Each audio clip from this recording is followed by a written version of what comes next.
एक बार फिर से आप सभी का स्वागत है मेरे यूट्यूब चैनल पे जिसका नाम पीयूष जूलॉजी। और हम लोग बात कर रहे थे डाइजेस्टिव सिस्टम के बारे में, जिसमें आज हम लोग बात करने वाले हैं आखिरी एसोसिएटेड ग्लैंड लीवर के बारे में, यानी कि यकृत के बारे में। तो ये हमारे शरीर की सबसे बड़ी ग्रंथि है।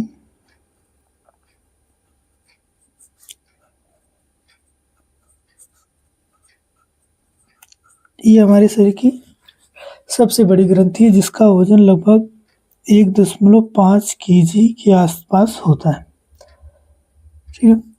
और ये आपको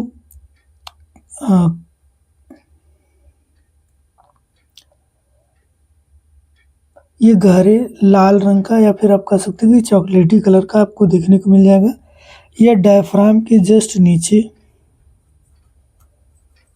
डायफ्राम के नीचे दाहिने साइड देखने को मिलता है। अगर हम लीवर को देखें तो लीवर में हमको 2 पालियां देखने को मिलती हैं। लीवर में हमें यहाँ पे इस तरह से 2 पालियां देखने को मिलती हैं। एक को दाहिना पाली बोला जाता है और एक को बाईं पाली बोली जाती है। और यहीं पर हमें एक थैलीनुमा संरचना देखने को मिलती है, ठीक है, जिसे पित्ताशय बोला जाता है,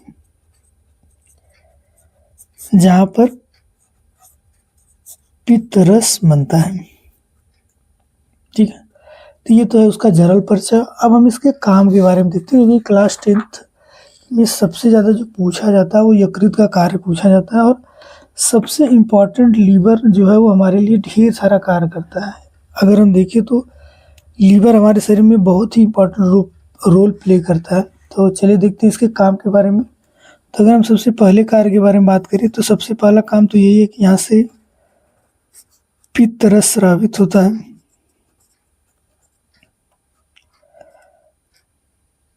ठीक है, पित्त रस स्रावित होता है जो कि भोजन के पाचन में मदद करता है। यह पीले रंग का पदार्थ होता है और इसका जो पीएच मान होता है वो लगभग 7.6 से 7.7 तक के आसपास होता है।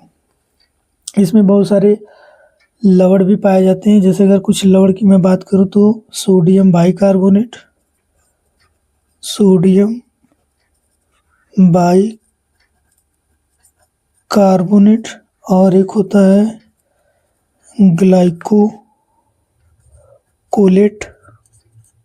ठीक है, इसके अलावा 1-2 और पाए जाते हैं। अब हम बात करें अगर दूसरे कार्य की, तो दूसरा काम इसका ये होता है कि ये ग्लूकोज का संचय करता है।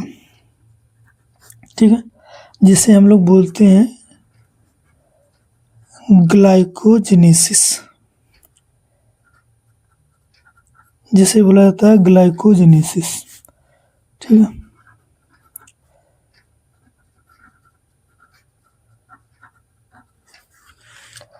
अब अगर हम इसके तीसरे काम की बात करें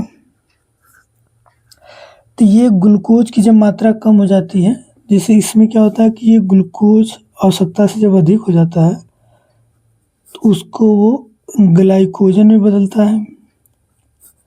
और जब हमारे शरीर में ग्लूकोज कम हो जाता है तो इसी ग्लाइकोजन को फिर से ग्लूकोज में बदला जाता है, जिसको बोला जाता है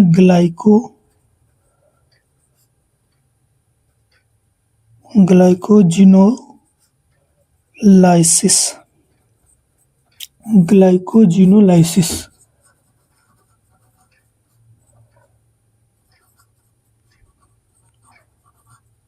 ग्लाइकोजिनोलाइसिस इसका मतलब यह है कि ग्लाइकोजन को फिर से ग्लूकोज में बदलना। हम बात करें अगर इसके हम चौथे काम की, तो इसे बोला जाता है ग्लूकोनियोजेनेसिस। इसे बोलते हैं ग्लूकोनियोजेनेसिस। ग्लूकोनियोजेनेसिस का मतलब ये होता है कि नए सोर्स से, जैसे कि हमें ग्लूकोज कार्बोहाइड्रेट से तो मिलता ही है, इसके अलावा अगर हमारे शरीर में कार्बोहाइड्रेट की कमी हो जाए तो अन्य सोर्स से ग्लूकोज बनाने की जो प्रक्रिया होती है उसको ग्लूकोनियोजेनेसिस बोलते हैं, जिसका काम हमारा लीवर करता है। इसके अलावा ये हमारे शरीर में वसा का संचय करता है। अगला अगर इसका हम लोग काम करें तो ये विटामिन ए का निर्माण करता है या संश्लेषण करता है। ठीक है, आगे अगर हम इसका काम देखिए तो ये हमारे शरीर में प्रोटीन का डीएमिनेशन करता है। प्रोटीन का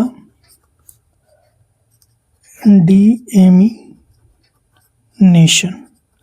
प्रोटीन का डीएमिनेशन का मतलब यह है कि हमारे शरीर में जब आवश्यकता से अधिक अमीनो अम्ल हो जाते हैं तो उसे यकृत कोशिकाएं पायरुविक अम्ल और अमोनिया में बदल देती हैं, जिसे हम लोग प्रोटीन का डीएमिनेशन बोलते हैं।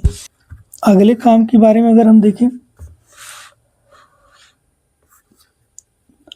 अगले कार्य के बारे में देखें तो ये हमारे शरीर में अमोनिया को यूरिया में बदलता है। अमोनिया का उत्सर्जन करने के लिए ढेर सारा पानी लगता है, जबकि यूरिया का उत्सर्जन करने में पानी की मात्रा कम लगती है, तो ये हमारे शरीर में अमोनिया को यूरिया में बदलता है। इसके अलावा हमारे शरीर में जितनी भी विषैली चीज़ें बनती हैं डाइजेशन के बाद, जैसे कि कार्बोक्सिलिक अम्ल और एक और बनता है जिसको एस्केटॉल बोलते हैं, तो इनको निष्क्रिय करने का काम इनको निष्क्रिय करने का जो काम होता है वो भी हमारा लीवर करता है। इसके अलावा ये जीवाणुओं का भक्षण करता है, जीवाणुओं के भक्षण में मदद करता है, जिसको बोला जाता है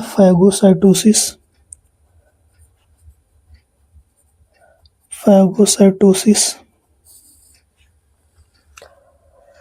अब हमारे शरीर में जो मृत आरबीसी होती हैं, मृत आरबीसी को भी डाइजेस्ट करने का काम यही करता है। इसके अलावा दो और इम्पोर्टेंट काम हैं। एक तो काम ये है कि ये प्रोथ्रोम्बिन और फाइब्रिनोजन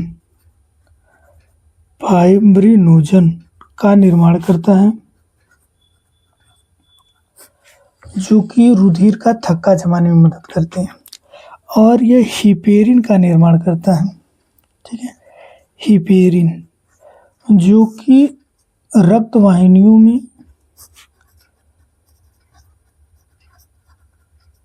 रक्त को जमने से रोकता है।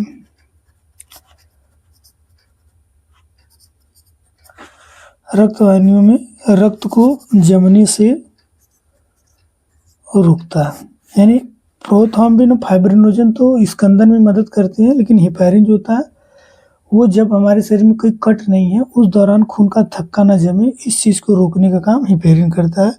और इस हिपेरिन का निर्माण कहाँ पे होता है? लीवर कोशिका के अंदर होता है। इसके अलावा एक और चीज़ देखिए, अगर हमारा जो लीवर होता है ना काफ़ी शाइनिंग करता है, काफ़ी चमकदार होता है, तो उसकी चारों तरफ का जो आवरण होता है उसको ग्लिसन बोलते हैं। ग्लिसन कैप्सूल के नाम से जाना जाता है, जिसकी वजह से हमारा जो लीवर होता है काफ़ी शाइनिंग और चमकदार होता है। तो ये था आज का वीडियो जिसमें हम लोगों ने यकृत के बारे में देखा। तो मिलते हैं नेक्स्ट वीडियो में। Thank you.